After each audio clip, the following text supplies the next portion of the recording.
Hey guys, what's going on? It's Salvage here, and today we're going to be talking about the Batman and should the Batman get fantastical. Now, before we get into the video, if you could drop a like, let's try to get 300 likes, and also tell me in the comments below what fantastical villain would you want to see. I think most people are going to say Mr. Freeze already, so let's go ahead and start off with him.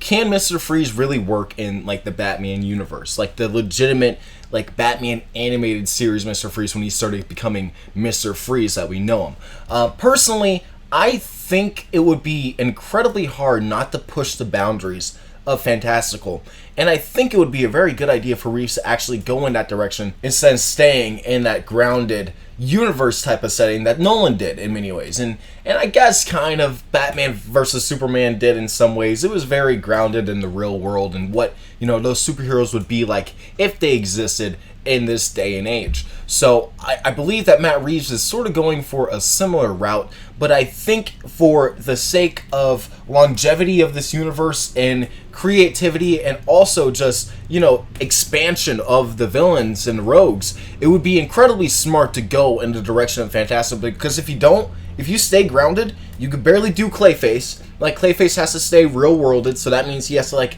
shift his face or whatever. That'll be cool. That'll be, like, an interesting thing. Mr. Freeze would most likely just be a guy with a freeze gun.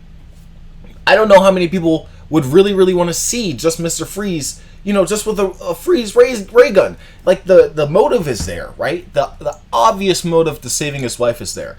And I think the tragedy of him being behind that suit and him being cold is a little bit fantastical. That's a little goofy. So it would be hard for them to pull that off, in my opinion. People like freaking Bane. Like, Bane would be hard to do because of the steroids. I think that might be one of the easier ones to do in this type of grounded setting to keep it more comic accurate. But even Bane would be hard to do, and Nolan's already proven that. And again, it's just like, I would rather have them do crazy shit out of nowhere. I think it would be very interesting to see, like, you know, a giant crocodile, a fucking clay monster, and a man that wants to save his wife. Who wants to do that? That's not realistic. Who really wants to save their wife? I'm just saying, I think it would be a lot more fun the way they would actually be able to present that. I think Matt Reeves would honestly do a very good job with those fantastical villains as well. You know, breaking down kind of what makes them who they are and how it contrasts from Batman. We've already seen him do an amazing job with that with Riddler. So I want to see what he can do with all those other characters as well. And grounding yourself is just not a good idea. You know, I think, like, if we take a look back at some of the media, you know, like, the Arkham games did a very good job on taking the fantastical shit and kind of grounding them, like Solomon Grundy.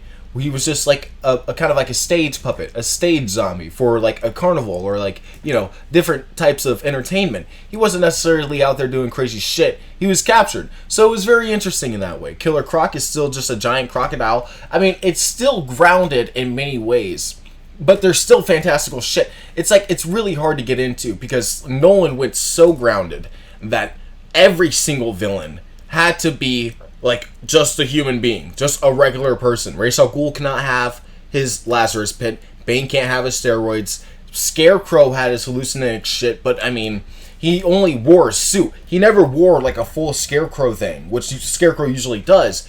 He wore a suit. So I'm just saying that they kept him as grounded as humanly possible, and I genuinely wish that in the next movie they at least add one element of fantasticalism, like some type of crazy shit that goes on, like add Man-Bat. Just have it be like, oh, scientifical shit is possible here. People can turn themselves into bats. I think that would be a good jumping off point, you know, in my opinion.